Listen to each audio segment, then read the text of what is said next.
Dans un petit village pittoresque, niché au cœur de collines verdoyantes, vivait une jeune femme pétillante nommée Lucie. Curieuse et libre d'esprit, elle passait ses journées à explorer les recoins cachés de son monde avec sa fidèle chienne Panache. Un jour, alors qu'elle se promenait le long de la rivière, Lucie fit la rencontre d'Armand, un jeune homme mystérieux venu des terres lointaines. Armand était tout ce que le village considérait comme différents pâles cheveux sombres et regard perçant. Mais pour Lucie, il était un souffle de nouveauté, un rêve incarné. Au fil des semaines, leurs rencontres se firent de plus en plus fréquentes, devenant leur secret bien gardé partagé uniquement entre les bruissements des arbres et les échos de l'eau. Les deux jeunes gens tombèrent amoureux.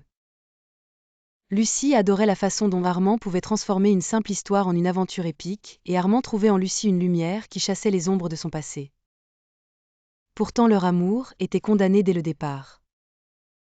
Leurs familles respectives nourrissaient une vieille querelle, une rivalité aussi ancestrale qu'inavouée.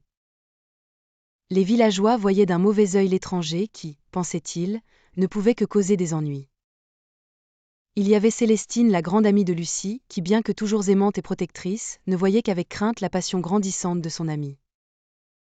Un jour, alors qu'un festival avait lieu dans le village, Lucie et Armand furent découverts ensemble par les villageois. Scandale et colère embrasèrent la foule.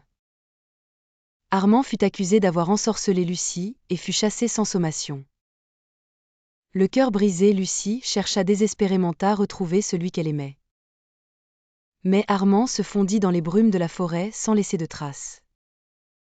La peine et l'incompréhension scellèrent cette séparation brutale.